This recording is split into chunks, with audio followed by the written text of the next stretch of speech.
വിശുദ്ധ മത്തായിയുടെ സുവിശേഷം 5-ാം അധ്യായം 16-ാം വാക്യം.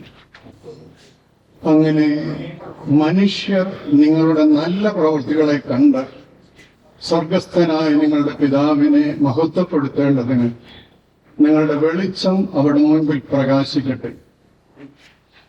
Let your light so shine before men that they may see your good works and glorify your Father in heaven. Glory be to the triune God. Your holiness, your graces, all the moderators, including the present moderator, Father Dr. Vijay Philip, respected speakers, respected fathers, deacons, and beloved sisters and brothers.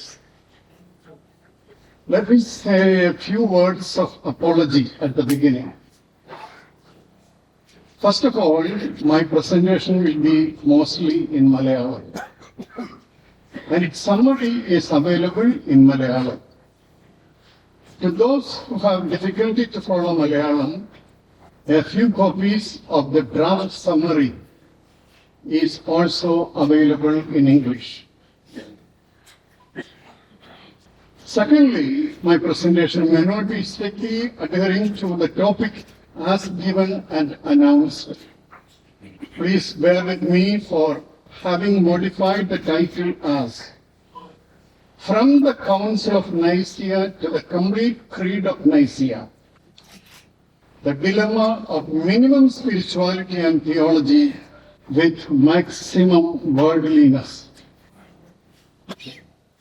നിഖ്യ സുന്നഹദോസ് മുതൽ സമ്പൂർണ്ണ നിഖ്യ വിശ്വാസ പ്രമാണം വരെ കുറച്ചൊക്കെ ആധ്യാത്മികതയും വേദശാസ്ത്രവും കുറെ ഏറെ ഭൗതികതയും.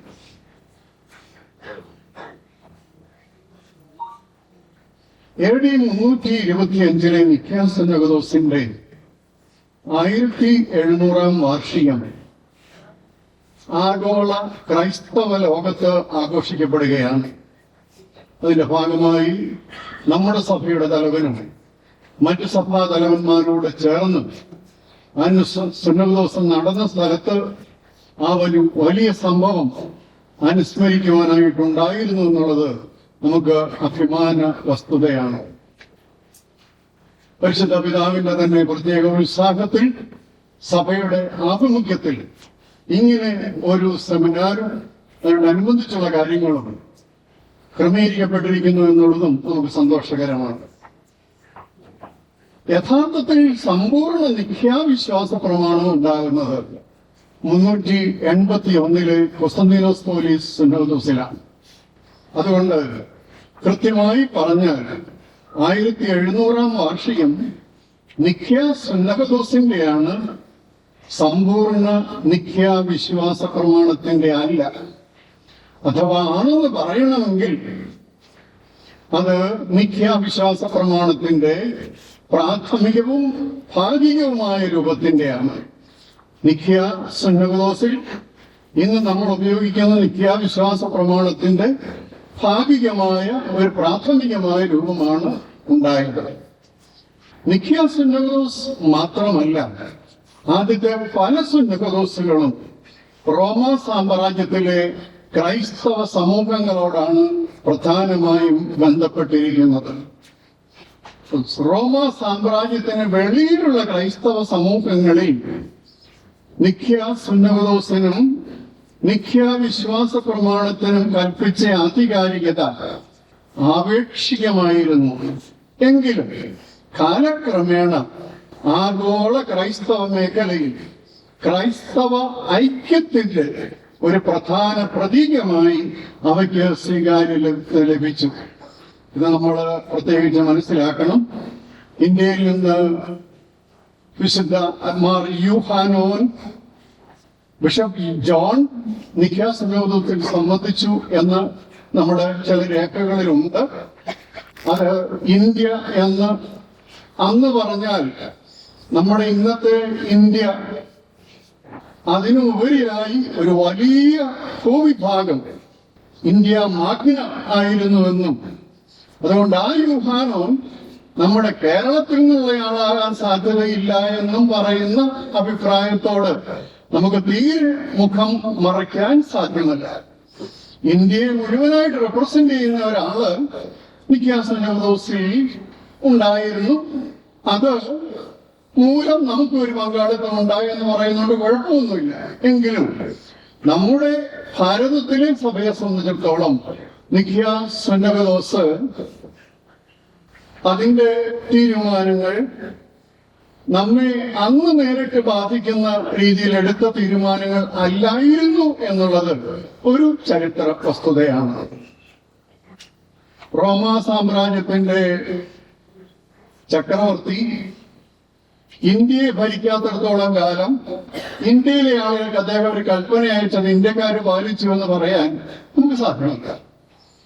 എന്നാൽ അവിഭജിത ക്രൈസ്തവ സഭ, the early undivided Christian church എന്ന് വിശേഷിപ്പിക്കുവാൻ മിക്കവാറും എല്ലാവരും ഉപയോഗിക്കുന്ന ഒരു കാലഘട്ടമാണ് ആദ്യത്തെ 3 എക്യൂമെനിക്കൽ സിനോഡോസുകളുടെ കാലഘട്ടം. അതായത് AD 5-ാം നൂറ്റാണ്ടിന്റെ മധ്യഘട്ടം വരെ വിശ്വാസപരവും ആരാധനാപരവും ആചാരപരവുമായ ഒരു ഐക്യ മാതൃകയായിട്ട് ഈ കാലഘട്ടം ചൂണ്ടിക്കാണിക്കപ്പെടുന്നുണ്ട്. അത് ഭാവിയിലേക്കുള്ള എക്യൂമെനിക്കൽ ബന്ധങ്ങളുടെ സുസ്ഥിര അടിസ്ഥാന ശിലയായിട്ട് കാണുമ്പോഴാണ് നിക്കിയ സുന്നഹദോസിന്റെ 1700-ാം വാർഷികത്തിന് നമ്മെ സംബന്ധിച്ചിടത്തോളം പ്രസക്തി ഏറുന്നു.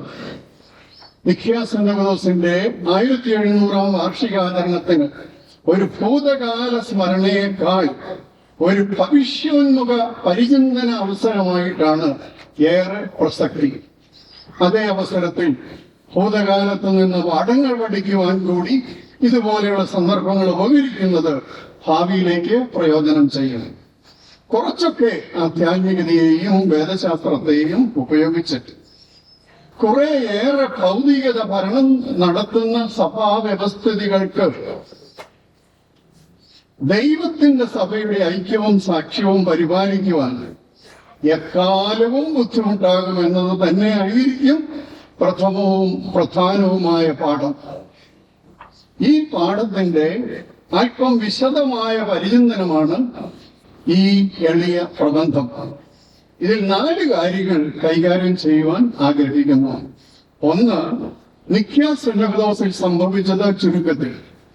2, നിക്കിയ സുന്നഹദോസിന് ശേഷം AD 381 വരെ സംഭവിച്ചത് ചുരുക്കത്തിൽ. 3, കൊസ്തന്തിനോപ്പോലിസ് സുന്നഹദോസിൽ സംഭവിച്ചത് ചുരുക്കത്തിൽ.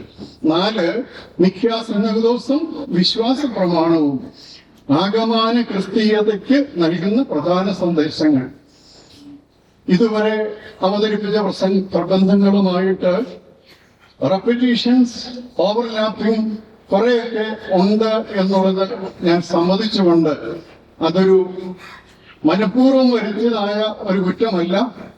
നോൺ തിയോളജിക്കൽ ഫാക്ടേഴ്സ്, വേദശാസ്ത്രേതരമായ കാര്യങ്ങൾ നിക്കിയ സുന്നഹദോസിനോടനുബന്ധിച്ച് അതിനോട് ചേർന്ന് ഉണ്ടായിട്ടുള്ളതിനെ കുറിച്ച് പറയുമ്പോൾ ഇങ്ങനെയൊരു ചരിത്ര പശ്ചാത്തലം ക്രമീകരിക്കേണ്ടതുണ്ട് എന്നുള്ളത് കൊണ്ട് മാത്രമാണ് ഇപ്രകാരം അതും കൂടെ ചേർത്തിരിക്കുന്നത്.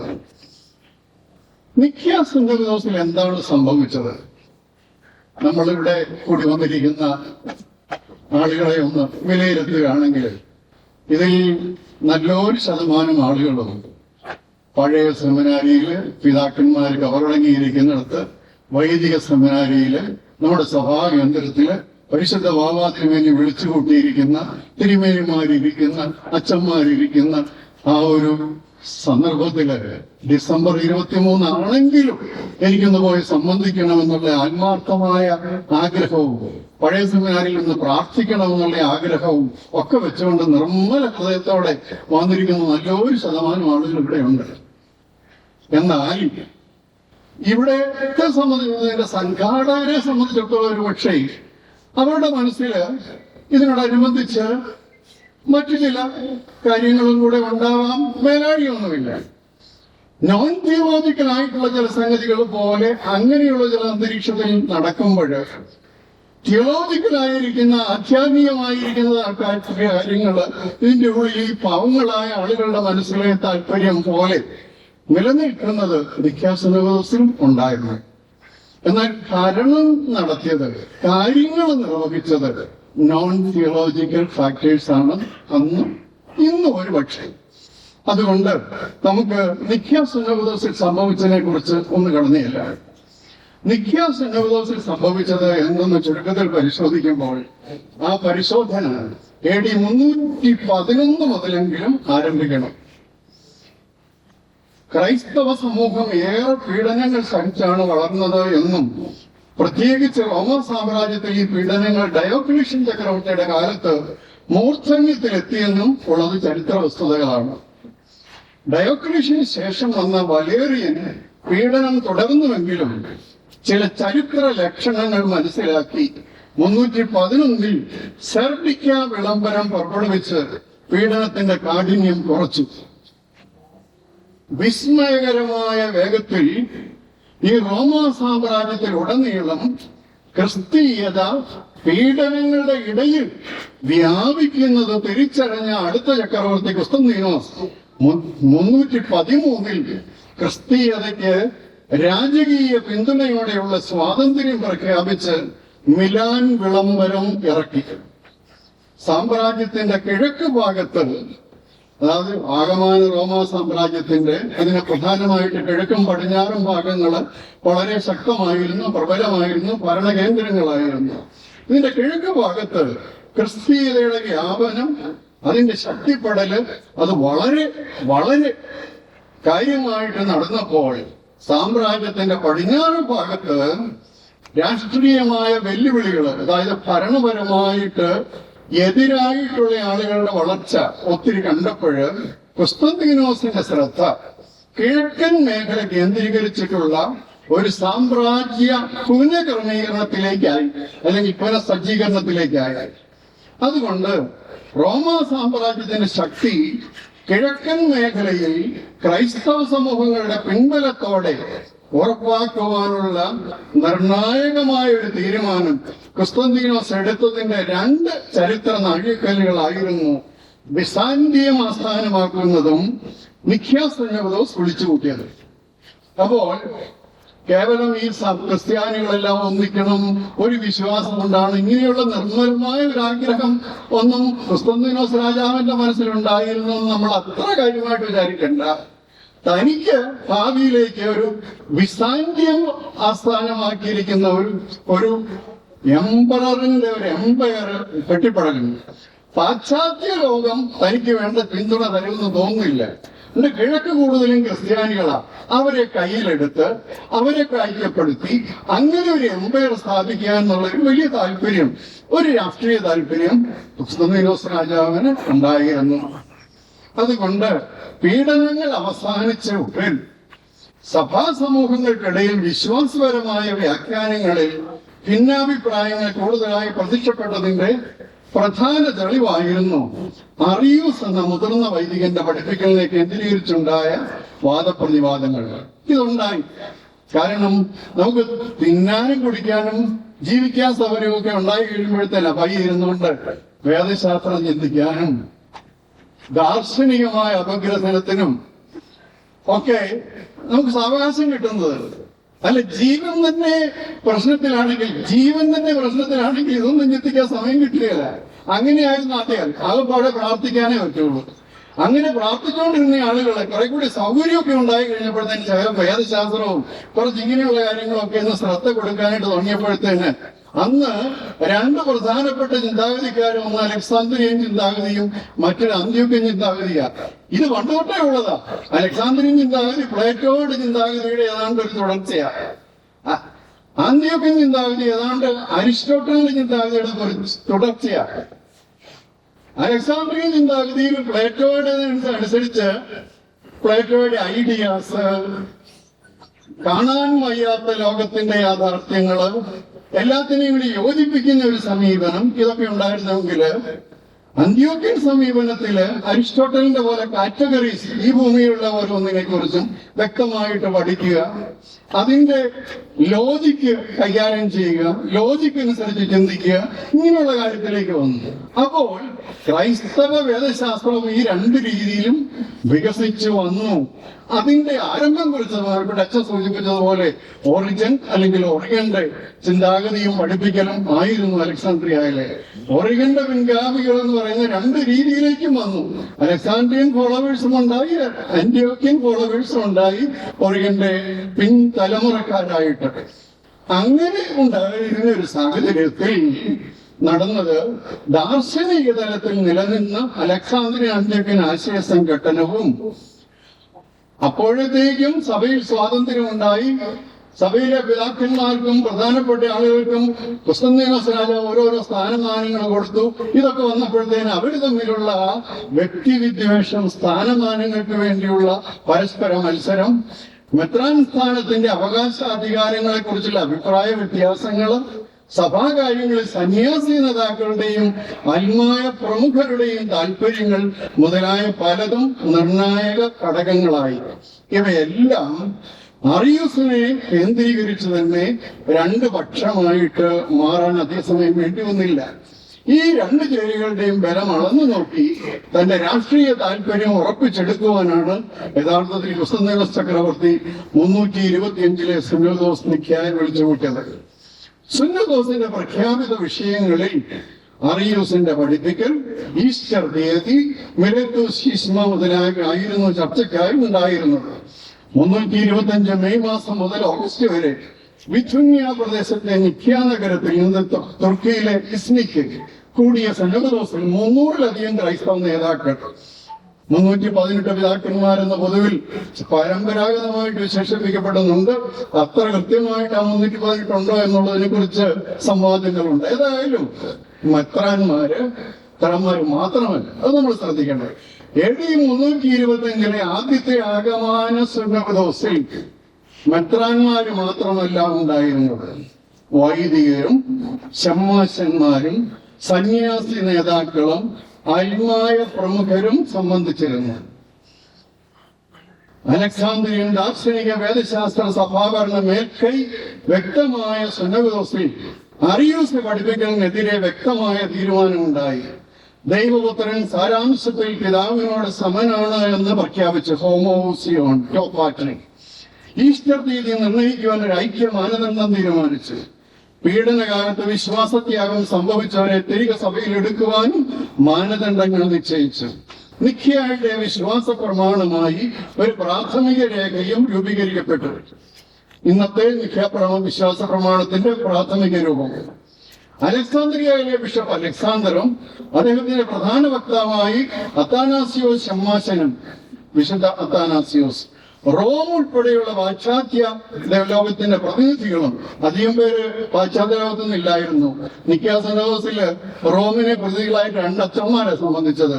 അന്നത്തെ പോപ്പിന് കൂടെ യാത്ര ചെയ്ത് വരാൻ മേലായിരുന്നു. പക്ഷെ ഒരു കാര്യം ഉറപ്പാക്കി, പോപ്പ് തീരുമാനിക്കുന്നതാണ് റോമിലെ ബിഷപ്പിന് താല്പര്യത്തിന് അപ്പുറത്തേക്കൊന്നും പോവുകയില്ല എന്നുള്ള ഒരു തീരുമാനം, ഒരു ഉറപ്പ് അദ്ദേഹത്തിന് കിട്ടിയിരുന്നു. ഏതായാലും അതെല്ലാം കഴിഞ്ഞ് അവരെല്ലാവരും കൂടി, കൂടുതൽ പേരും ഈ ബിഷപ്പന്മാർ അല്ലെങ്കിൽ ഈ 318 പേരെന്ന് പറയുന്നത് ഭൂരിപക്ഷവും പൗരസ്ത്യ ഭാഗത്തു നിന്നുള്ളവരായിരുന്നു. അവര് എല്ലാവരും കൂടെ പിന്തുണച്ച പ്രകാരം സുന്നതോസ് അധ്യക്ഷനായിരുന്ന കൊർഡോവയിലെ ബിഷപ്പായ ഹോസിയോസ് തീരുമാനങ്ങളെല്ലാം എഴുതി ചക്രവർത്തിക്ക് കൊടുത്തു. ചക്രവർത്തി അത് അംഗീകരിച്ചു, ആധികാരികമായിട്ട് പ്രഖ്യാപിച്ചു. നിഖ്യായിൽ അംഗീകരിക്കപ്പെട്ട വിശ്വാസ പ്രമാണത്തിന്റെ പ്രാഥമിക രൂപം അതേപടി ഇന്ന് എങ്ങും ലഭ്യമല്ല. ഇന്ന് പലയിടത്തും നിലനിൽക്കുന്നത് വിശുദ്ധ അത്താനാസിയോസ്, കൈസരിയിലെ വിശുദ്ധ യൂസേബിയസ് മുതലായവരുടെ രചനകളിൽ ഭാഗികമായി ഉദ്ധരിച്ചിരിക്കുന്ന ഈ രേഖയുടെ ചില ഭാഗങ്ങൾ മാത്രമാണ്. നിഖ്യായിലെ തീരുമാനങ്ങൾ ഔദ്യോഗികമായി അംഗീകരിച്ച് ബിഥുന്യ കേന്ദ്രീകരിച്ചിട്ടുള്ള പുതിയ റോമാ സാമ്രാജ്യത്തിന്റെ ഐക്യം ഉറപ്പാക്കുവാൻ ഏതായാലും കുസ്തന്തീനോസ് രാജാവിന് ഇതുമൂലം സാധിച്ചു. 2, നിഖ്യാ സുന്നതോസിന് ശേഷം AD 381 വരെ സംഭവിച്ചത് ചുരുക്കത്തിൽ 328 ബിഷപ്പ് അലക്സാണ്ടറുടെ പിൻഗാമിയായി അത്താനാസിയോസ് അലക്സാന്ദ്രിയായ മെത്രാനായി. പക്ഷേ അറിയൂസ് പക്ഷം എന്നൊന്ന് അനേകം ഘടകങ്ങൾ ഒന്നിച്ചുള്ള പ്രതിഫലനമായി കുസ്തന്തീനോസ് കേന്ദ്രമാക്കി രംഗത്ത് വന്നു. അലക്സാന്ദ്രിയ കേന്ദ്രമാക്കി അത്താനാസിയോസും ബിഷപ്പ് അലക്സാണ്ടർ നേരത്തെ അദ്ദേഹത്തിന്റെ പിതാവായിട്ട് അദ്ദേഹത്തിന്റെ മുൻഗാമിയായിട്ടുണ്ടായിരുന്ന ആ ഒരു സംഘം നിലനിൽക്കുമ്പോൾ പയ്യെ പയ്യെ അറിയൂസിന്റെ കൂട്ടര് കുസ്തന്തീനോപോലിസിലേക്ക് മാറി. അന്ന് കുസ്തന്തീനോസ് പോലീസ് സ്ഥാപിക്കപ്പെടുന്നതേ ഉള്ളൂ. ഈ കുസ്തന്തീനോസ് പോലീസ് കേന്ദ്രമാക്കി അലക്സാന്ദ്രിയയ്ക്ക് പാരലായിട്ട് സമാന്തരമായിട്ട് ക്രിസ്ത്യാനികളുടെ ഒരു ശക്തി കേന്ദ്രം ഉണ്ടാക്കിയെടുക്കുക എന്നുള്ള ഒരു രാഷ്ട്രീയ താല്പര്യം ഇവർക്കുണ്ടായി. അവരുടെ ലോജിക്കലായിരിക്കുന്ന അവര് വളരെ കൃത്യമായിട്ട് അരിസ്റ്റോട്ടലിയൻ ഫിലോസഫി, അരിസ്റ്റോട്ടലിയൻ സിലോഗിസം അനുസരിച്ചുകൊണ്ട് പഠിപ്പിച്ച കാര്യങ്ങൾ. ഒരു ഉദാഹരണം പറയാം. God is one, father is God, son is not father, therefore son is not God. വളരെ സിമ്പിൾ ആയിരിക്കുന്ന ലോജിക്കാണ്. ഇതുപോലെയുള്ള ലോജിക്ക് ഉപയോഗിച്ചുകൊണ്ട് ചിന്തിക്കുന്ന കൂടുതലും അരിസ്റ്റോട്ടലിയൻ ചിന്താഗതിയോട് താല്പര്യമുള്ള ആളുകളെ എല്ലാം കൂടെ ചേർത്ത് ഈ കോൺസ്റ്റാന്റിനോപ്പോൾ ഒരു ശക്തി ദുർഗമായിട്ട് വളർന്നു. അവിടെയാണ് നിഖ്യാസിനോസിന് ശേഷം കുസ്തന്തീനോസ് രാജാവിന്റെ സ്ഥാനം. കുസ്തന്തീനോസ് രാജാവുമായിട്ട് കൂടുതൽ അടുത്തിടപെടുന്ന ഇവരാണ്. ഇവരെ കൂടുതൽ അടുത്തിടപെട്ട് കഴിയുമ്പം എവിടെയാണെങ്കിലും അധികാരത്തിലിരിക്കുന്നവരോട് കുറച്ച് ദിവസം അടുത്തടുത്തിരുന്ന് വർത്തമാനം പറഞ്ഞു കഴിയുമ്പോഴത്തേന് അവരിലുള്ള നന്മകളാ ഈ പറയുന്ന ആളുകൾ പറയുന്ന അഭിപ്രായത്തോട് ചേരാൻ അവരെ പ്രേരിപ്പിക്കുന്നത്. അതുപോലെ തന്നെ സംഭവിച്ചു. കുസ്തന്തീനോസ് രാജാവ് അത്താനാസിയോസിനെതിരായിട്ട് തീരുമാനമെടുത്തു. അലക്സാന്ദ്രിയ അത്താനാസിയോസ് താമസിക്കുക, ഭരണം നടത്തുക. ഈ കുസ്തന്തീനോസ് പോലീസിലെ ആളുകള് അത്താനാസിയോസിനെതിരെ പറഞ്ഞു ഒരു കാരണം എന്താണെന്നറിയാമോ? ഈജിപ്തിൽ നിന്ന് ധാന്യ കപ്പലുകള് കുസ്തന്തീനോസ് പോലീസിലേക്ക് അയക്കുന്നതിനെ അത്താനാസിയോസ് തടഞ്ഞു എന്നായിരുന്നു. തിയോളജിക്കൽ ഒന്നുമല്ല, നോൺ തിയോളജിക്കലാണ്, എക്കണോമിക്, സോഷ്യൽ, പൊളിറ്റിക്കൽ ഇഷ്യൂസാണ്. പക്ഷേ രാജാവ് കേട്ടു, രാജാവ് സമ്മതിച്ചു. അത്താനാസിയോസിനെ സ്ഥാനഭ്രഷ്ടനാക്കി, അദ്ദേഹത്തെ നാടുകടത്തി. 1-2 വർഷമല്ല, 17 വർഷം തുടരെ പല പ്രാവശ്യങ്ങളായിട്ട്, ഇടയ്ക്കിടയ്ക്ക് 1-2 പ്രാവശ്യം തിരിച്ചു വന്നതേ ഉള്ളൂ. പക്ഷേ നടന്നു അത്.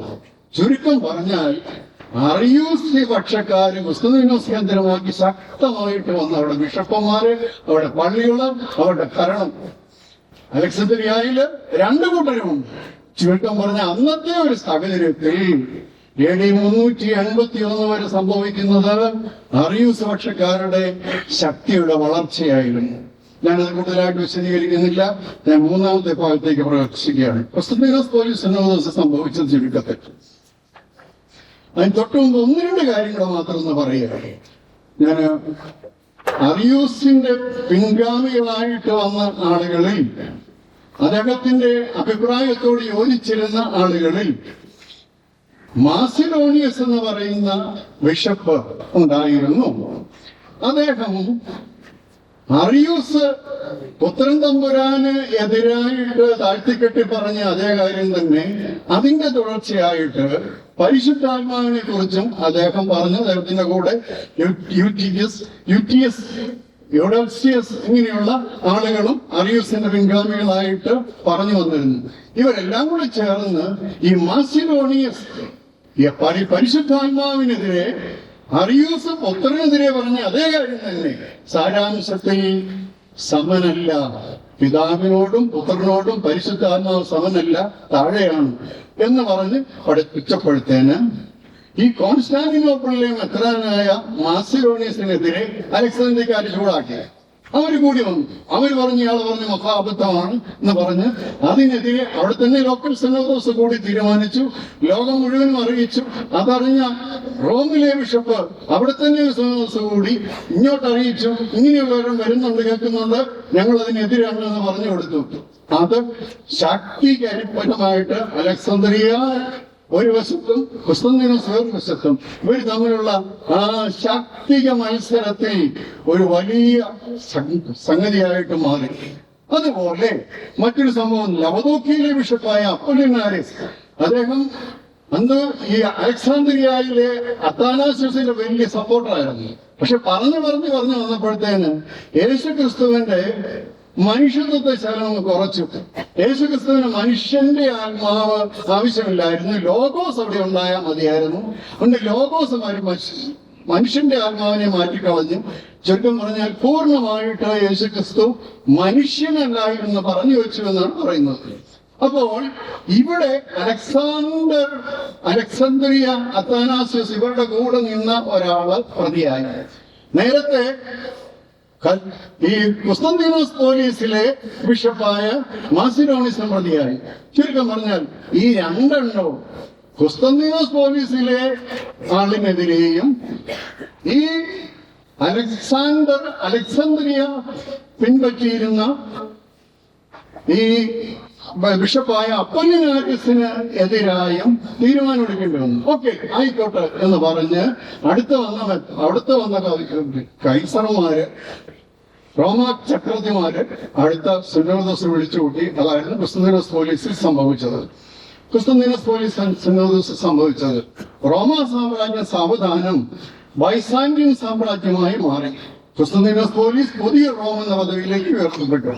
ഈ സാഹചര്യത്തിൽ കുസ്തന്തീനോപോലിസിലെ മെത്രാനും സഭയ്ക്കും ചില സ്ഥാനന്യായ അവകാശങ്ങൾ പ്രബലമായി.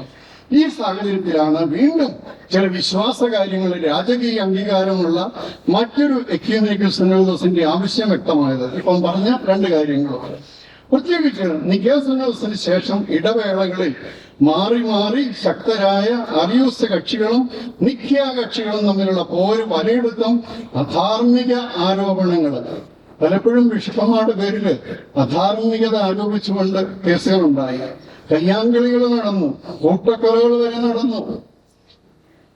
കുസ്തന്തീനോസ് രാജാവിന്റെ മൃതശരീരം എടുത്ത് പുറത്തിട്ട് അവഹേളിച്ചത് വരെ സംഭവം നടന്നു. അതേ തുടർന്ന് പള്ളിക്കകത്ത് കൂട്ടക്കൊല വരെയും നടന്നു. ഇതൊക്കെ നടന്നതിന്റെ പശ്ചാത്തലത്തിൽ അപ്പൊ ഇതൊക്കെ കാണുമ്പോൾ നമുക്ക് മനസ്സിലാക്കാൻ പറ്റി, അങ്ങനെയാണെങ്കിൽ നമ്മുടെ കാലത്ത് സംഭവിക്കുന്നത് അത്രയൊന്നും ഇല്ലല്ലോ, നമ്മളൊന്നും അത്രയൊന്നും മോശമായിട്ടില്ലല്ലോ എന്ന് വേണമെങ്കിൽ പറയാൻ പറ്റുമായിരിക്കും. ഏതായാലും ഞാൻ അതിന്റെ വിശദാംശങ്ങളിലേക്ക് കൂടുതൽ കടക്കുന്നില്ല. കുസ്തന്തീനോസ് പോലീസിന്റെ സിനോദോസിന്റെ ഏറ്റവും പ്രധാനപ്പെട്ട നടപടികൾ താഴെ പറയുന്ന 4 എണ്ണമായിട്ട് തോന്നുന്നു. അടുത്ത പേജിൽ അതുവരെ അലക്സാന്ദ്രിയയ്ക്കുണ്ടായിരുന്ന 2ാം സ്ഥാനം കുസ്തന്തീനോസ് പോലീസ് പുതിയ റോം എന്ന പദവിയുടെ പേരിൽ പിടിച്ചെടുത്തു എന്ന് മാത്രമല്ല, മെത്രാന്മാരുടെ ഭരണത്തിനും പരസ്പര ഇടപെടലിനും അതിരുകളും നിശ്ചയിച്ചു. ചുരുക്കം പറഞ്ഞാല് അലക്സാന്ദ്രിയയിലെ മെത്രാൻ അതുവരെ ഈ കിഴക്കൻ ഭാഗത്തുള്ള മറ്റു മെത്രാന്മാരുടെ പേരിലൊക്കെ ചെറിയ ചെറിയ നടപടികളും അവരുടെ പ്രദേശങ്ങളിൽ ചില ഇടപെടലൊക്കെ നടത്തിയായിരുന്നു. കുസ്തന്തീനോസ് പോലീസ് തീരുമാനിച്ചു, അവിടെയൊക്കെ ഇരുന്നാൽ മതി, ഞങ്ങളുടെയൊക്കെ കാര്യം ഞങ്ങൾ തീരുമാനിച്ചോളാം ഇങ്ങോട്ട്. അപ്പം അധികാര കാര്യങ്ങളെ സംബന്ധിച്ചുള്ള ഒരു വലിയ തീരുമാനമാണ് 381 സിനോദോസിൽ നടന്നത്. 2 യവനോമിയൻ യവഡോക്സിയൻ ന്യൂമാറ്റോമാക്കി, മാസിഡോണിസിന്റെ അദ്ദേഹത്തിന്റെ പഠിപ്പിക്കലിനെ ന്യൂമാറ്റോമാക്കി എന്ന് പറഞ്ഞു. ന്യൂമാറ്റോമാക്കി എന്ന് പറഞ്ഞാൽ ആത്മാവിന്റെ ശത്രു, പരിശുദ്ധാത്മാവിന്റെ ശത്രു. മാസിഡോണിസിനെ അങ്ങനെയാണ് വിശേഷിപ്പിച്ചത്. അതുകൂടാതെ സബല്യൻ, മാർസിലൈൻ, ഫോർട്ടീനിയൻ, അപ്പൊലിനാരിയൻ വിരുദ്ധോപദേശങ്ങളെ വിശ്വാസ വികല്പങ്ങളായിട്ട് സിനോദോസ് പ്രഖ്യാപിച്ചു. നിഖ്യ വിശ്വാസ പ്രമാണത്തിന്റെ പൂർണ്ണ രൂപം വിപുലീകരിച്ചെടുത്തു. ഈ പൂർണ്ണ രൂപം ഇന്ന് വിവിധ സഭാ പാരമ്പര്യങ്ങളിൽ ഉപയോഗിക്കുന്ന മാതൃകകള് തമ്മിൽ അല്പസ്വല്പം വ്യത്യാസമുണ്ടെന്നുള്ള കാര്യങ്ങൾ നമ്മൾ മറക്കരുത്, നമ്മൾ അറിഞ്ഞിരിക്കണം. നിഖ്യാവിശ്വാസ പ്രമാണമായിട്ട് നമ്മൾ ചൊല്ലുന്നതല്ല ആംഗ്ലിക്കൻ സഭ ഉപയോഗിക്കുന്നത്. കത്തോലിക്ക സഭ ഉപയോഗിക്കുന്നതിനകത്ത് ഫിലിയോക്കെ ചേർത്തിട്ടുണ്ട് കൂടുതൽ.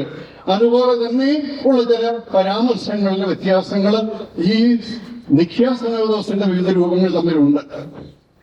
ക്രിസ്തുവിശ്വാസത്തിന്റെ അടിസ്ഥാന തത്വമായ ഏക സ്വത്വത്തിലെ അല്ലെങ്കിൽ സാരാംശത്തിലെ ത്രിക ആളത്വം, വൺ ഊസിയ ഇൻ ഡ്രീം ഹൈപ്പോസ്റ്റസിസ് എന്നത് പ്രഖ്യാപിച്ചത് പ്രധാനമായും കപ്പദോക്യന്താക്കന്മാരുടെ പ്രഭാഷണങ്ങളും രചനകളുമാണ് ഈ തൃത്വവിശ്വാസ വിശദാംശങ്ങൾക്ക് മുഖാന്തരമായത്. ഞാൻ അവസാന ഭാഗത്തേക്ക് വരിക. 4 നിഖ്യ സിനോദോസും വിശ്വാസ പ്രമാണവും ക്രിസ്തീയതയ്ക്ക് നൽകുന്ന പ്രധാന സന്ദേശം യഥാർത്ഥത്തിൽ ഈ പ്രബന്ധം കൊണ്ട് എനിക്ക് വ്യക്തിപരമായിട്ട് താല്പര്യമുള്ളൊരു കാര്യം ഇവിടെയാണ്. 2-3 കാര്യങ്ങൾ ഇവിടെ പറയട്ടെ. ഒന്ന്, വിശ്വാസാചാരങ്ങളുടെ സമഗ്രതയ്ക്ക് സത്യമായ ആധ്യാത്മികതയും സത്യമായ വേദശാസ്ത്രവും അനിവാര്യമാണ്. അതിനായുള്ള അളവുകോലാണ് യഥാർത്ഥത്തിൽ വിശ്വാസ പ്രമാണങ്ങൾ. അതുകൊണ്ട് വിശ്വാസ പ്രമാണങ്ങൾക്ക് വിശ്വാസ സമൂഹത്തിൽ എന്നും പ്രസക്തിയുണ്ട്. ഈ പ്രസക്തിയെ സൂചിപ്പിക്കുന്ന 3 പദങ്ങളാണ് ഓർത്തോഡോക്സ, ശരിയായ ആരാധനയും ആത്മീയതയും; ഓർത്തോഡോക്മ, ശരിയായ വിശ്വാസ സംഹിത; ഓർത്തോപ്രാക്സിസ്, ശരിയായ ജീവിത സാക്ഷ്യം. ഇതുകൊണ്ട് നിഖ്യാവിശ്വാസ പ്രമാണം നമ്മെ സംബന്ധിച്ചിടത്തോളം ഏകദൈവ വിശ്വാസം, ആ ഏകദൈവം പിതാവും പുത്രനും പരിശുദ്ധാത്മാവുമാണ്. ആ പിതാവും പുത്രനും പരിശുദ്ധരുമായ സാരാംശത്തിൽ ഏകമാണ്. അതിൽ പുത്രൻ തമ്പുരാൻ പൂർണ്ണമായിട്ട് മനുഷ്യനും ദൈവവുമാണ്.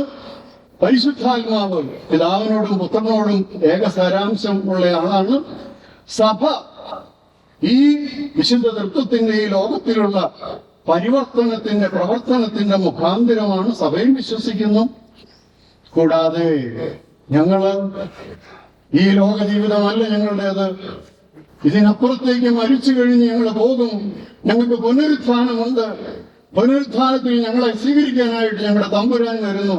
വരുന്റെ വരവ് ഇത് നമ്മുടെ വിശ്വാസത്തിന്റെ അടിസ്ഥാന ഘടകങ്ങളാണ്. എന്നാണെങ്കിൽ എങ്ങനെയാണെങ്കിലും അതിനപ്പുറത്തേക്ക് നമുക്ക് പോകാൻ അവകാശമില്ല ക്രിസ്ത്യാനികളായിട്ട്. അതുകൊണ്ട് ക്രിസ്ത്യാനിറ്റി എന്നുള്ളതിന്റെ അടിസ്ഥാനപരമായ വിശ്വാസ പ്രമാണം അത് നിഖ്യാവിശ്വാസ പ്രമാണം.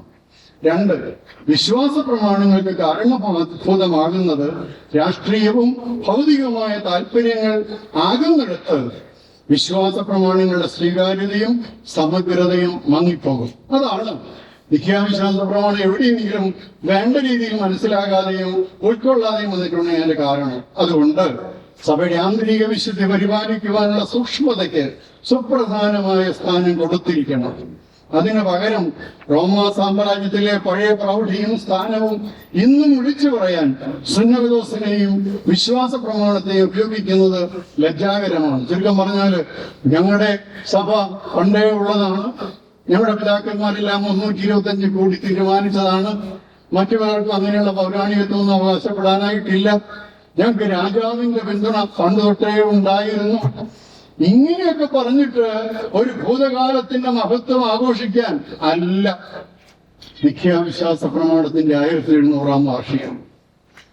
കുറച്ചുകൂടി സൂക്ഷ്മതയോടുകൂടി സഭയുടെ വിശുദ്ധിയിലേക്കും വിശ്വാസ പവിത്രതയിലേക്കും പോകുവാനായിട്ടുള്ള, അത് സൂക്ഷിച്ചു വെക്കുവാനായിട്ടുള്ള ഒരവസരമായിട്ട് ഇത് എടുക്കണേ. 3, മതസംവിധാനങ്ങളുടെ അച്ചടക്ക പാലനത്തിന് ഒരു പാശ്ചാത്യ രീതിയും പൗരസ്ത്യ രീതിയും ഉണ്ട്. ഇത് നമ്മളൊന്ന് പ്രത്യേകം ശ്രദ്ധിക്കണം. മതസംവിധാനങ്ങളുടെ അച്ചടക്ക പാലനത്തിന് ഒരു പാശ്ചാത്യ രീതിയുണ്ട്, പൗരസ്ത്യ രീതിയുണ്ട്. ഇതിന്റെ പാശ്ചാത്യ രീതിയാണ് കൗൺസിൽസ്, ക്രീഡ്സ്, അതുപോലെ തന്നെ രാജാക്കന്മാർ മുഖാന്തരം എല്ലാ കാര്യങ്ങളും സഭയിൽ ഡിസിപ്ലിനോടുകൂടി പാലിക്കപ്പെടുന്ന ഒരു വ്യവസ്ഥിതി. അത് പാശ്ചാത്യമാണ്. എന്നാൽ ഒരു പൗരസ്ത്യ രീതിയും കൂടി ഉണ്ട് എന്ന് നമ്മൾ ഓർക്കണം. പാശ്ചാത്യ രീതി പ്രകാരം ഘടനാപരമായ സംവിധാനം, ഏകീകൃത രൂപം, അച്ചടക്ക നടപടി മുതലായവയ്ക്ക് മുൻതൂക്കം ഉണ്ടാകുന്നു. റോമാ സാമ്രാജ്യത്തിലെ കിഴക്കും പടിഞ്ഞാറും മേഖലകളിലെ ക്രിസ്തീയതയ്ക്ക് സ്വീകരിക്കേണ്ടി വന്നത് മേൽപ്പറഞ്ഞ പാശ്ചാത്യ രീതിയാണ്. അതിന് പ്രകാരം സുന്നകദോസ്, വിശ്വാസ പ്രമാണം, ശിക്ഷണ നടപടികൾ, മേലധികാര ഇടപെടലുകൾ മുതലായവ സഭാചരിത്രത്തിൽ ഏറെ കാണാൻ പറ്റും. എന്നാൽ റോമാ സാമ്രാജ്യത്തിന് പുറത്ത്, പ്രത്യേകിച്ച് പൗരസ്ത്യ ദേശങ്ങളിൽ, ഒരു പൗരസ്ത്യ രീതിയാണ് മതസമൂഹങ്ങളിൽ കാണുന്നത്. ഇത് നമ്മൾ ഓർത്തിരിക്കണം. അതാണ് നമുക്കുണ്ടായിരുന്നത്. പൗരസ്ത്യ സമീപനം ഘടനാപരമായ ഏകീകരണത്തിന് പകരം ആന്തരിക ഐക്യപ്രധാനമായ ബഹുസ്വരതയിലാണ് മുൻതൂക്കം കൊടുക്കുന്നത്. An inner unity in diversities. പൗരസ്ത്യ മതങ്ങളിലെല്ലാം തന്നെ ഈ സമീപനം നമുക്ക് കാണാനായിട്ട് പറ്റും. ഭാരതത്തിൽ നൂറ്റാണ്ടുകളായി നിലനിന്ന ക്രിസ്തീയതയിലും ഈ സമീപനം തന്നെയാണ് 1599 ഉദയൻപേരൂർ സുന്നതദോസ് വരെയും കാണുന്നത്. അത് വിളിച്ചുകൂട്ടിയതാകട്ടെ പാശ്ചാത്യ സഭയും പാശ്ചാത്യ രീതി അനുസരിച്ചുമായിരുന്നു. പാശ്ചാത്യ രീതിയില്ലായിരുന്നുവെങ്കിൽ കൂടുതൽ ഭിന്നതകളും കൂടുതൽ വൈരുദ്ധ്യങ്ങളും ഉണ്ടാകുമായിരുന്നു എന്ന് പറയുന്നവരോട് ഒറ്റ കാര്യം ശ്രദ്ധിക്കാൻ മാത്രം അപേക്ഷിക്കുന്നു. സുന്നഹദോസുകളും വിശ്വാസ പ്രമാണങ്ങളും ഏകീകരണ പദ്ധതികളും ശിക്ഷണ നടപടികളും കേന്ദ്രീകൃത ഭരണ സംവിധാനങ്ങളും ഉണ്ടായിട്ടും ഇന്ന് ക്രിസ്തീയതയ്ക്ക് നൂറുകണക്കിന് വിഭജിതവും വിരുദ്ധവുമായ വിഭാഗങ്ങൾ ഉണ്ട്. മറുവശത്ത് ഹിന്ദുമതത്തിലോ ബുദ്ധമതത്തിലോ ജൈനമതത്തിലോ സിഖ് മതത്തിലോ ഓരോന്നിലും 10-ൽ താഴെയുള്ള വിഭാഗങ്ങളെ നൂറ്റാണ്ടുകളായിട്ട് അല്ലെങ്കിൽ സഹസ്രാബ്ദങ്ങളായിട്ടും ഉള്ളൂ. 16-ാം നൂറ്റാണ്ടിന് മുമ്പുള്ള ഭാരതത്തിലെ ക്രിസ്തീയതയും തമ്മിലടിക്കുന്ന വിഭാഗങ്ങൾ ഉണ്ടായിരുന്നു എന്ന് കേട്ടിട്ടില്ല.